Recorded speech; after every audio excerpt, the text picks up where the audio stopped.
नमस्कार, मैं हूं दीपशिखा सिंह राजपूत और आप देख रहे हैं इंडिया न्यूज। 22 जिले 22 खबरों में आपका स्वागत है। खेल राज्य मंत्री संदीप सिंह ने पंजाब चुनाव पर बोलते हुए कहा है कि दिन प्रतिदिन बीजेपी चुनाव में आगे बढ़ती जा रही है। तो वहीं यूपी चुनाव में भी भाजपा आगे है। उन्होंने कहा कि अभी ज्यादातर पंजाब में वर्चुअल रैली हो रही है। खेल मंत्री संदीप सिंह ने पिहोबा में एक जिम का उद्घाटन भी किया।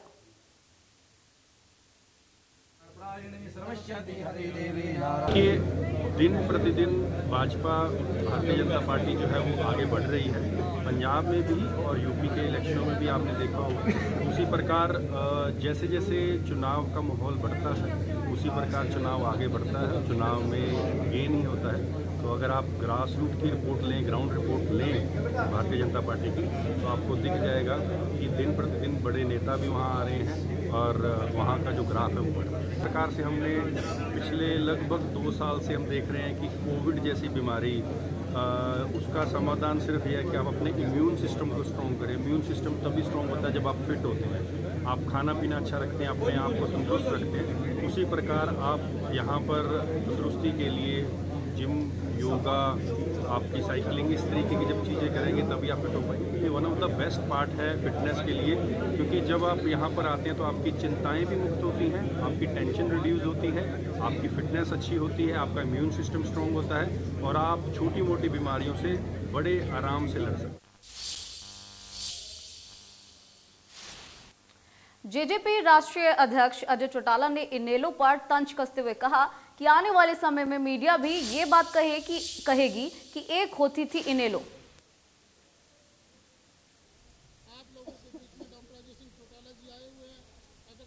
तो बता दें कि भोड़िया खेड़ा में एक जनसभा को संबोधित करने के बाद पत्रकारों से बातचीत उन्होंने की और अपने भाई और इनेलो नेता अभय चौटाला पर अप्रत्यक्ष रूप से वार करते हुए कहा कि कुछ लोगों को मीडिया में रहने की आधारहीन बात करने की आदत होती है और वो पिक्चर में बने रहना चाहते हैं। उन्होंने कहा कि हम कोई भविष्यवक्ता तो नहीं है, लेकिन जिस तरह से हालात बने हुए हैं उन्हें देखकर हम ये कह सकते हैं। हरियाणा प्रदेश के 90 के 90 विधानसभा क्षेत्रों में जनसंपर्क अभियान चलाया जा रहा है पार्टी के द्वारा और पार्टी की मेंबरशिप के लिए भी लोगों को प्रेरित कर रहे हैं ताकि संगठन को और ज़्यादा प्रभावी और मजबूत किया जा सके। पिछले 2 वर्ष में कोरोना काल की वजह से, किसान एजिटेशन की वजह से लोगों से संपर्क नहीं हो पाया था। हम चाह करके भी आपस में जो संपर्क करना चाहते थे वो नहीं हो पाए, इसलिए इस कार्यक्रम के जरिए लोगों तक जा करके उनकी समस्याओं को समझ करके उनका समाधान करने का प्रयास कर रहे हैं। पिछले दिनों सर एक बयान आया था और काफ़ी अहम मुद्दा बना हुआ है। अभी 2024 में इनेलो मर्ज हो जाएगी जिसपा में, उसको लेकर काफ़ी आरोप प्रत्यारोप भी चल रहे हैं। तो किस तरह देखते हैं सर आप इसको? ये जिन लोगों को मीडिया में रहने की आदत है वो आधारहीन बात करके अपने आप को सिर्फ लोगों की पिक्चर में लाना चाहते हैं। बाकी इस तरह की कोई बात धरातल पे नहीं है। मैं तो खुद आपसे पूछना चाहूँगा कि थोड़े टाइम के बाद आप पूछा करोगे कि एक होती थी इनेलो। तो आप मान रहे हैं 2024 तक खत्म हो रही है? मैं कोई भविष्यवक्ता नहीं हूँ, पर जिस तरह के हालात और परिस्थितियाँ हैं वो ही आपको अवगत कराती है। जिस पार्टी के पास 23% वोट थे, 20 विधायक थे, अपोजिशन की लीडरशिप थी, उन्होंने 10 महीने में पार्टी को कहाँ पहुँचा दिया और 10 महीने पहले पैदा हुई जननायक जनता पार्टी ने अपने आप को कहाँ पहुँचा दिया, ये आकलन करना आपका काम है। एक पंजाब चुनाव है सर, उसको लेकर जेजेपी का क्या स्टैंड रहेगा? हम अपनी सहयोगी राजनीतिक दल के साथ भाजपा। नूंह जिले में कोविड के पिछले 24 घंटे में 41 नए केस दर्ज किए गए हैं। तो वहीं जिले के अंदर 24 घंटे में 40 मरीज डिस्चार्ज भी हुए हैं।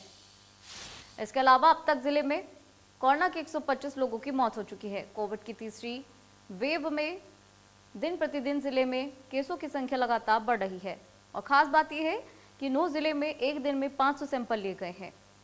ये सैंपल RT-PCR एवं रैपिड एंटीजन टेस्टिंग किट द्वारा लिए गए हैं। Deputy civil surgeon doctor Vikram Singh ने बताया कि नूंह जिले में कोरोना के अब तक 172 एक्टिव केस आ चुके हैं। जिले में अब तक कोरोना के 5,508 मामले सामने आए हैं, जिनमें अब तक 5,211 मरीज ठीक हो गए हैं। नूंह जिले में कोविड रोधी वैक्सीन 10,37,632 का आंकड़ा पार कर चुकी है और जिले में 15 से 18 वर्ष तक के 26,108 किशोरों को वैक्सीन लग चुकी है। जिले में अब 732 लोगों को कोरोना वायरस रोधी वैक्सीन की प्रिकॉशन डोज लग चुकी है। हमारे कल 41 नए केस आए हैं और 46 रिकवर्ड होकर छुट्टी कर दी गई है उनकी, और अभी तक हमारे पास 172 एक्टिव केस हैं, जिसमें से 8 हमारे ज़िले में हॉस्पिटल में है, मेडिकल कॉलेज नल्लड़ और हमारे सिविल हॉस्पिटल मांडीखेड़ा में। 160 केस हमारे होम आइसोलेशन में हैं और 4 केस हमारे ऐसे हैं जो किसी दूसरे डिस्ट्रिक्ट में एडमिट हैं। आज अब तक हमारे पास टोटल 5,508 केस आ चुके हैं, जिसमें से 5,211 बिल्कुल ठीक हो गए हैं, जो अपने घर बिल्कुल चले गए हैं। अब तक हमारे ज़िले में 125 कोविड डेथ हो चुकी हैं। कोरोना के खिलाफ जंग लड़ने के लिए स्वास्थ्य विभाग की तरफ से तमाम तैयारियां की गई हैं और लोगों को वैक्सीन लगाने के लिए भी जगह जगह जागरूक किया जा रहा है। वैक्सीनेशन सेंटर बनाए जा रहे हैं। फरीदाबाद में 15 से 18 साल के बच्चों के करीब 70% वैक्सीनेशन पूरी हो चुकी है। तो वैक्सीनेशन सेंटर पर कोरोना से बचने के लिए क्या क्या तैयारियां की गई हैं, हमारे सहयोगी देवेंद्र कौशिक की एक रिपोर्ट आपको दिखाते हैं। एक तरफ जहां फरीदाबाद में कोरोना के मामले लगातार बढ़ रहे हैं, तो वहीं दूसरी तरफ वैक्सीन लगवाने के लिए भी लोगों का सेंटर पर पहुंचना लगातार जारी है और वजह यही है कि संक्रमण के खतरे को कम से कम किया जाए और इसे रोका जाए। इसीलिए हम एक वैक्सीनेशन सेंटर पर पहुंचे हैं, जहां 15 से 18 साल के बच्चे भी अपने आप खुद पहुँच वैक्सीन लगवा रहे हैं। और अगर जिले का भी आंकड़े की बात करें तो 70% बच्चे अब तक वैक्सीन लगवा चुके हैं। कह सकते हैं कि एक बड़ा आंकड़ा है और ये कहीं ना कहीं जो जागरूकता चलाई गई और संक्रमण लगातार जिस तरह से फैला, तो एक डर वो भी है जिसकी वजह से लगातार यहाँ वैक्सीन लगवाने के लिए पहुँच रहे हैं। बात भी करें, क्या नाम है बेटा तुम्हारा? साल पहली वैक्सीन लग रही है? पहली है। अच्छा, कुछ डर तो नहीं लगा? नहीं। क्यों लगवानी चाहिए वैक्सीन? वायरस के लिए, वायरस के लिए, वायरस नहीं लगे। अच्छा, कुछ बच्चे डरते हैं वैक्सीन इंजेक्शन लगवाने में, तुम्हें लगता है डर? नहीं, कुछ नहीं हुआ। दर्द हुआ है? नहीं। बिल्कुल, देखिए कहीं ना कहीं अगर वायरस को रोकना है तो वैक्सीन जरूरी है। नर्स हैं, क्या नाम है? ज्योति। क्या परसेंटेज है जो वैक्सीन लगवाने के लिए आ रहे हैं? बच्चों की बात करें या बुजुर्ग की, बड़ों की बात करें? काफ़ी अच्छी है, सब आ रहे हैं लगवाने के लिए अभी, लेकिन कई लोग ऐसे हैं डर रहे हैं, बच रहे हैं, वैक्सीन लगवा नहीं रहे। क्या डर रहे हैं? अब आ रहे हैं, सभी आ रहे हैं, अब नहीं कोई डर रहा। बच्चे भी आ रहे हैं, बड़े भी आ रहे हैं, 3rd डोज भी लग रही है सबको, जो आ रहे हैं। तो आपने लगवा ली 3rd डोज? मेरे तो अभी टाइम कंप्लीट नहीं हुआ ना। तो अब हो गया। क्या लगता है जो संक्रमण लगातार जो फरीदाबाद में बढ़ रहा है, तो वैक्सीन ही एक उपाय है? ये है कि इम्यूनिटी के लिए ठीक है और अच्छा लगवानी चाहिए थोड़ा। तार अभी थमी नहीं है, धीमी जरूर हुई है, लेकिन अभी भी पॉजिटिव जो मामले हैं वो लगातार 1000 से ज़्यादा फरीदाबाद में आ रहे हैं और इसका वजह से ही जो वैक्सीनेशन है उसकी प्रक्रिया को लगातार आगे बढ़ाया जा रहा है और कई काउंटर भी ऐसे बनाए गए हैं जहां जाकर आप वैक्सीन लगवा सकते हैं। फरीदाबाद से देवेंद्र कौशिक, इंडिया न्यूज। हिसार में बाजार खुलने का समय शाम 6 बजे से बढ़ाकर 8 बजे तक करने की मांग को लेकर व्यापार मंडल की ओर से राज्यपाल और मुख्यमंत्री के नाम ज्ञापन सौंपा गया। ज्ञापन में कहा गया है कि रेहड़ी फड़ी छोटे और मध्यम वर्गीय व्यापारियों का काम 6 बजे के बाद शुरू होता है, लेकिन कोविड हिदायत के अनुसार बाजार 6 बजे बंद कर दिए जाते हैं। इससे व्यापारियों को नुकसान उठाना पड़ रहा है। उन्होंने कहा कि बसें, रेलवे, सरकारी कार्यालय के साथ साथ सब कुछ खुला है, तो ऐसे में व्यापारियों का कामकाज से क्यों ऐतराज किया जाता है। प्रांतीय अध्यक्ष बजरंग गर्ग ने कहा कि सरकार की तरफ से बार-बार कोरोना की आड़ में व्यापारियों को नाजायज तंग किया जा रहा है, जबकि सरकार के नेतागण देश और प्रदेश में जगह जगह भारी भीड़ जुटाकर सम्मेलन, उद्घाटन और आधारशिला रख रहे हैं। उन पर कोई पाबंदी नहीं है, लेकिन दूध देने वाली गाय जो व्यापारी है उन पर सरकार की तरफ से दुकानें शाम 6 बजे तक खोलने की पाबंदी लगाकर परेशान करना उचित नहीं है। जबकि शाम 6 बजे दुकानें खोलने की पाबंदी लगाने से बाजार में ज़्यादा भीड़ होती है और समय बढ़ाने से जनता को सामान की खरीदारी करने का ज़्यादा समय मिलने से ग्राहक धीरे धीरे करके अपना सामान खरीद सकते हैं। नेताओं की तरफ से किए जा रहे सम्मेलन और शाम 6 बजे से पहले कोरोना नहीं आता, कोरोना शाम 6 बजे के बाद आता है क्या? बजरंग गर्ग ने कहा कि सरकार बार बार नए नियम बनाकर व्यापारियों को परेशान करने में लगी हुई है। हरियाणा सरकार द्वारा जो दुकानें खोलने का समय पूरे हरियाणा के अंदर शाम 6 बजे रखा हुआ है, इसके विरोध के अंदर वे दुकानें रात्रि 8 बजे तक खुले, उसके लिए आज जिला प्रशासन के माध्यम से राज्यपाल जी के नाम और मुख्यमंत्री नाम ज्ञापन दिया है और पूरे हरियाणा में हर जिले मुख्यालय पर जगह जगह ज्ञापन दिए गए हैं, क्योंकि रेहड़ी वाले हैं, छोले वाले हैं, छोटे दुकानदार हैं, मध्यम दुकानदार हैं, उनका काम भी शाम को 6 बजे के बाद चालू होता है। अगर वो 6 बजे दुकान बंद करते हैं तो उनका व्यापार पूरी तरह से ठप हो जाता है और पहले ही कोरोना महामारी के कारण व्यापारी लूटा पड़ा है। निजी स्कूल संचालकों ने स्कूल खोलने की मांग को लेकर न्यायाधीश अमित कुमार को सीएम के नाम ज्ञापन सौंपा। निजी स्कूल संचालकों ने कहा कि कोरोना के नाम पर स्कूल को बंद करके बच्चों के भविष्य के साथ खिलवाड़ किया जा रहा है। परीक्षाएं सर पर हैं, लेकिन बच्चे घर पर हैं। घर घर रहकर मोबाइल की वजह से उनका नुकसान हो रहा है, जिससे अभिभावक भी काफी चिंतित हैं और उन पर जल्द स्कूल खोलने का दबाव बना रहे हैं। 5वीं और 8वीं कक्षा में भी बोर्ड लागू हो चुके हैं। बगैर पढ़ाई के विद्यार्थी कैसे बोर्ड की परीक्षा देंगे? स्कूल संचालकों ने कहा है कि नर्सरी से 12वीं तक की कक्षा तक जल्द से जल्द स्कूल खुलने चाहिए।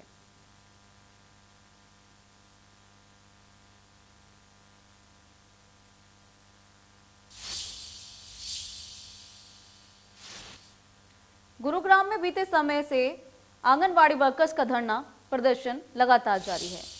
अपनी मांगों को लेकर लगातार धरना प्रदर्शन किया जा रहा है। वहीं गुरुग्राम में परमानेंट होने को लेकर जिला प्रशासन और सरकार के सामने प्रदर्शन किया। आंगनवाड़ी वर्कर्स का कहना है उनको परमानेंट किया जाए। आंगनवाड़ी वर्कर्स ने गुरुग्राम के विकास सदन का घेराव किया। उनका कहना है कि आंगनवाड़ी वर्करों को या तो फिर से बहाल किया जाए, नहीं तो इसी प्रकार आंगनवाड़ी वर्कर्स विरोध प्रदर्शन करते रहेंगे।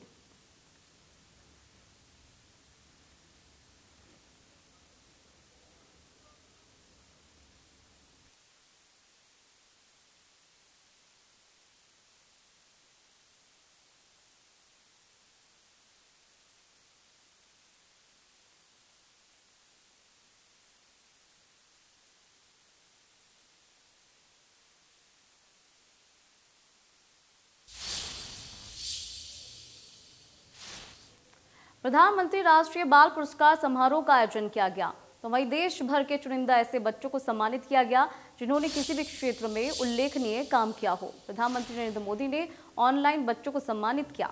बच्चों को सर्टिफिकेट और 1 लाख रुपए की पुरस्कार राशि दी गई। तो वहीं सिरसा के डबवाली कस्बे के तनिष्क को भी प्रधानमंत्री मोदी ने सम्मानित किया। सम्मान समारोह बरनाला रोड स्थित लघु सचिवालय में आयोजित किया गया। इस कार्यक्रम की उपायुक्त अनीश यादव सहित सम्मानित तनिष्क और उनका परिवार शामिल हुआ। आयुक्त अनीश यादव ने ऑनलाइन प्राप्त हुआ सर्टिफिकेट बच्चों को मोबाइल के जरिए सौंपा और 1 लाख रुपए की पुरस्कार राशि भी ऑनलाइन खाते में ट्रांसफर की। सम्मानित तनिष्क ने बताया कि कोरोना काल में लॉकडाउन के दौरान लोगों की समस्याओं को देखते हुए अलग अलग 9 तरह के एप्लीकेशंस बनाए गए थे, जिससे लोगों की समस्याएं हल हो सकें। तनिष्क ने बताया कि पशु मॉल एप्लीकेशन बनाया गया, जिससे किसानों को व्यापारियों को अपने पशु बेच और खरीद सके। लॉकडाउन के दौरान बाजार, मंडियां सब कुछ बंद रहा। वहीं ये ऐप देश भर के करीब 15,000 किसानों ने इस्तेमाल किया है। तनिष्क ने बच्चों से मोबाइल को कम यूज करने की अपील की, साथ ही साथ अच्छे कामों के लिए मोबाइल इस्तेमाल करने की बात कही। एक्चुअली में प्रधानमंत्री राष्ट्रीय बाल पुरस्कार है, जो हर साल कुछ चुनिंदा बच्चे देश भर में जो अपनी फील्ड में एक्सेल करते हैं। काफ़ी फील्ड्स हैं जिसमें आर्ट एंड कल्चर हुआ, या स्पोर्ट्स हो गया, या इनोवेशन कैटेगरी हुआ। ये हमारे ज़िले के लिए बड़ी सौभाग्य की बात है कि हमारे मंडी डबवाली क्षेत्र का एक बच्चा तनिष्क शेट्टी, जिनको ये पुरस्कार मिला है। महसूस कर रहा हूँ जी, प्रधानमंत्री जी ने मेरे बेटे को सम्मानित किया है, ये मेरे लिए बहुत बड़ी अचीवमेंट है। सर बहुत अच्छा लग रहा है। मेरा बहुत कब से मेरा सपना था कि मेरी प्रधानमंत्री जी से इंटरेक्शन का मुझे मौका मिले। हालांकि उनसे बात नहीं हो पाई, लेकिन अवार्ड उन्हीं की तरफ से मुझे मिला। सर मेरा एक ऐप बहुत ज़्यादा डाउनलोड हुआ है जिसका नाम है पशु मॉल। वो सर नॉर्थ इंडिया में स्पेशली काफ़ी अच्छा चल रहा है, जिसे अब तक 15,000 किसान यूज़ कर रहे हैं। और उसमें सर ऑनलाइन अपने पशु खरीद व बेच सकते हैं। पशु मंडी ऑनलाइन करती है सर। झज्जर में बस स्टैंड कार्यशाला में गणतंत्र दिवस की फुल ड्रेस रिहर्सल की गई। एसडीएम और एसपी इस दौरान यहां मौजूद रहे। अधिकारी ने फुल ड्रेस रिहर्सल में परेड का निरीक्षण किया, ध्वजारोहण कर मार्च पास्ट की सलामी ली। बताया जा रहा है कि कोविड नियमों को ध्यान में रखकर गणतंत्र दिवस समारोह होगा और इसमें परिवहन मंत्री मूलचंद शर्मा बतौर मुख्य अतिथि के तौर पर शिरकत करेंगे।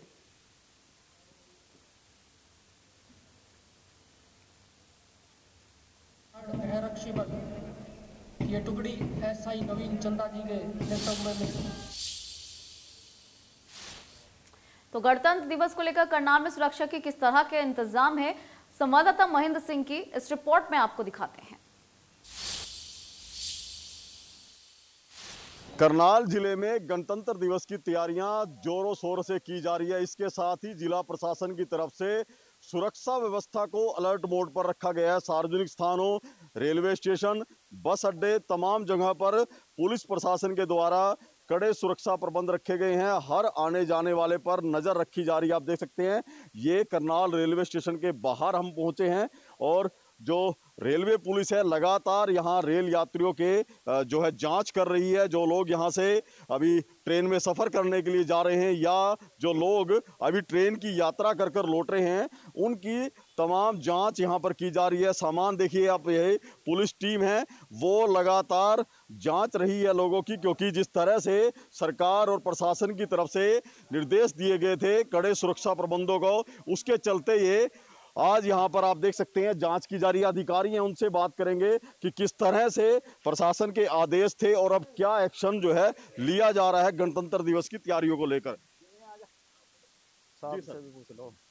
जी सर, कैसे क्या प्रबंध है सुरक्षा के गणतंत्र दिवस? सुरक्षा के सर 5 तरफ से पूरे प्रबंध हैं। आने जाने वालों को चेक किया जा रहा है और किसी प्रकार की कोई दिक्कत नहीं है।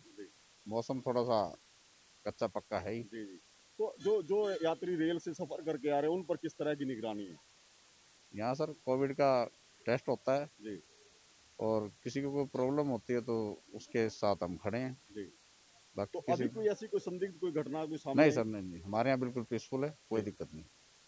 जी सर, तो कितनी टीमें हैं जो लगी हुई हैं? टीम में 2 लगी हुई हैं, एक आरपीएफ की एक जीआरपी की लगी हुई है। जो भी गाड़ी आती है, जो भी पैसेंजर आते हैं, उनको सारे चेक किया जा रहा है और आने वालों को भी जाने वालों को चेक करके भेज रहे हैं और कोरोना भी यहाँ टेस्ट हो रहा है, सभी ठीक है।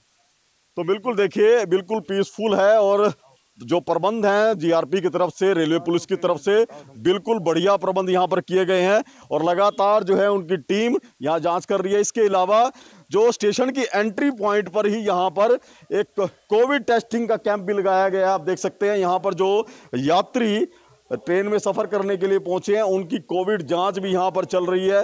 लगातार जो यात्री यहां पर पहुंचते हैं उनकी एंट्री उसके बाद ही दी जाती है। जब वो अपना कोविड टेस्ट यहां पर कराते हैं उसके बाद ही वो उनको रेल यात्रा की अनुमति मिलती है। करनाल से महेंद्र सिंह, इंडिया न्यूज हरियाणा। सोनीपत में लाखों करोड़ों रुपए की लागत से स्ट्रीट लाइट्स लगाने के बाद भी शहर 3 साल से अंधेरे में डूबा हुआ है। खाना पूर्ति करने के लिए कभी कभी लाइट जला दी जाती है। 1 किलोमीटर लंबे फ्लाईओवर पर बिना स्ट्रीट लाइट्स के वाहन चालकों के लिए फ्लाईओवर पर पार करना बहुत मुश्किल भरा रहता है। वाहन चालकों को हादसों का शिकार भी सताता रहता है। लोगों का कहना है कि अभी 2-3 दिन स्ट्रीट लाइट जलाई गई है और इससे पहले लाइट्स लंबे समय से बंद पड़ी हुई थी। नगर निगम कार्यालय में अधिकारियों से जब भी जानकारी मांगी जाती है तो अधिकारी पल्ला झाड़ते हुए नजर आते हैं।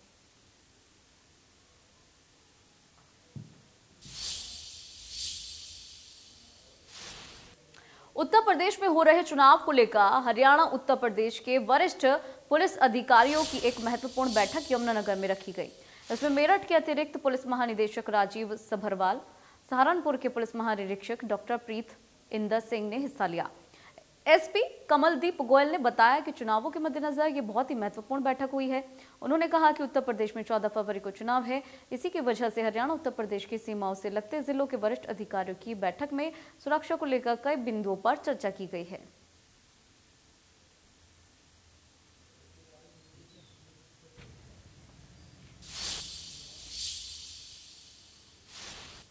पलवल में हथियारबंद बदमाशों के हौसले बुलंद देखने को मिल रहे हैं।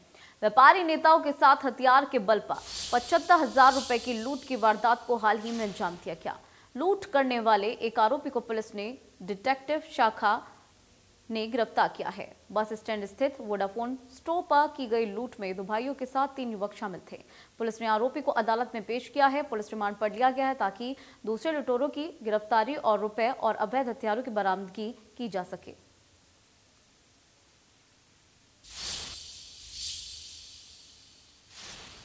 तो 22 जिले 22 खबरों में फिलहाल इतना ही। रुकेंगे छोटे से ब्रेक के लिए, बने रहिएगा इंडिया न्यूज के साथ।